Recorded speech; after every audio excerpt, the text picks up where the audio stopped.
മലയാള ഭാഷയുടെ ചരിത്രത്തിൽ പ്രഥമ സ്ഥാനത്ത് നിൽക്കുന്ന കവിയാണ് എഴുത്തച്ഛൻ. ഗഹനമായ ഏത് ആശയവും ആവിഷ്കരിക്കാൻ മലയാള ഭാഷ കരുത്തു നേടിയത് എഴുത്തച്ഛൻ്റെ കാലം മുതലാണ്. എഴുത്തച്ഛൻ്റെ കാവ്യഭാഷയുടെ സവിശേഷതകളും സമകാലിക പ്രാധാന്യവും വ്യക്തമാക്കുന്ന കാവ്യഭാഗമാണ് കണ്ണാടി കാൺമോളവും. കവിതയുടെ ആശയം ഒന്ന് നോക്കാം. എഴുത്തച്ഛൻ്റെ മഹാഭാരതം കിളിപ്പാട്ടിലെ ശകുന്തളോപാഖ്യാനത്തിൽ നിന്നുള്ള ഭാഗമാണ് പാഠഭാഗം. ഗാന്ധർവ വിധിപ്രകാരം തന്നെ വിവാഹം ചെയ്ത ദുഷ്യന്തൻ്റെ കൊട്ടാരത്തിലേക്ക് ശകുന്തള പുത്രനോടൊപ്പം എത്തിച്ചേർന്നു.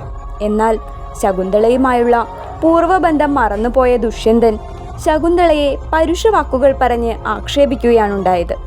സ്ത്രീകൾ വളരെ ധാർഷ്ട്യമുള്ളവരാണ് എന്ന് കേട്ടിട്ടുണ്ട്. എന്നാൽ ശകുന്തളയെപ്പോലെ ധാർഷ്ട്യമുള്ള ഒരു സ്ത്രീയെ മുൻപ് കണ്ടിട്ടില്ല എന്നാണ് ദുഷ്യന്തൻ പറയുന്നത്. ശകുന്തള വഴി പിഴച്ചവളാണ്, അതുകൊണ്ട് കുലീനയാണെന്നുള്ള സംസാരം നിർത്തണമെന്നും ദുഷ്യന്തൻ പറയുന്നു.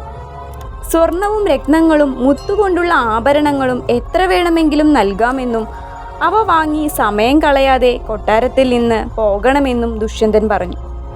കുയിലിനെ പോലെ അന്യനാൽ വളർത്തപ്പെട്ടവളാണ് ശകുന്തള എന്നും അവളെ കാണാൻ തനിക്ക് അല്പം പോലും ആഗ്രഹമില്ല എന്നും പറഞ്ഞ് ദുഷ്യന്തന്റെ നിന്ദാവചനങ്ങൾ കേട്ട് ആത്മാഭിമാനത്തിന് ക്ഷതമേറ്റ ശകുന്തള ശക്തമായ ഭാഷയിൽ പ്രതികരിക്കുന്നതാണ് തുടർന്നുള്ള കാവ്യഭാഗം.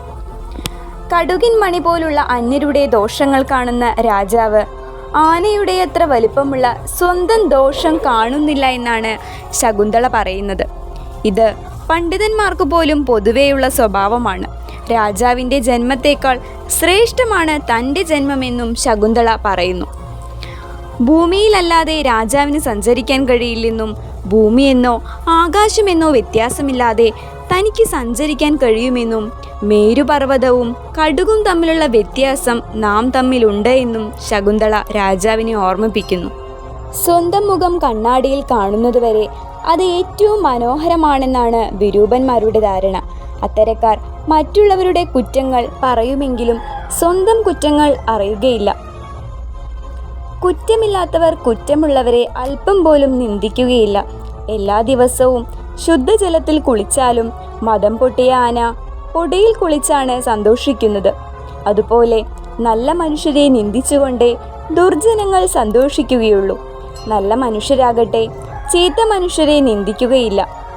സത്യധർമ്മങ്ങൾ വെടിഞ്ഞ പുരുഷനെ ക്രുദ്ധനായ സർപ്പത്തേക്കാൾ പേടിക്കണം. ദുഷ്ടനായ അവന് പണ്ഡിതൻ നന്മതിന്മകൾ ചൂണ്ടിക്കാണിച്ചു കൊടുത്താലും അവൻ തിന്മയായിരിക്കും മനസ്സിലാക്കുക. നല്ലവനായിരിക്കുന്നവനാകട്ടെ നല്ലത് മനസ്സിലാക്കും. അരയന്നം വെള്ളമുപേക്ഷിച്ച് പാല് സ്വീകരിക്കുന്നത് പോലെ എന്നിങ്ങനെ ശകുന്തള പറയവേ ആകാശത്ത് നിന്ന് അശരീരിവാക്യം കേട്ടു. വിശ്വാമിത്രൻ്റെ പുത്രിയായ ദേവസ്ത്രീക്ക് തുല്യയായ ശകുന്തളയെയും പുത്രനെയും സ്വീകരിക്കുക. ഭരതൻ എന്ന ദേവന്മാർ പുത്രന് പേരു പറഞ്ഞത് ദുഷ്യന്ത മഹാരാജാവ് കേൾക്കുകയും അവനെ സ്വീകരിക്കുകയും ചെയ്തു. ശകുന്തള ദുഷ്യന്ത മഹാരാജാവിനോടൊപ്പം സന്തോഷപൂർവ്വം ചേർന്നു.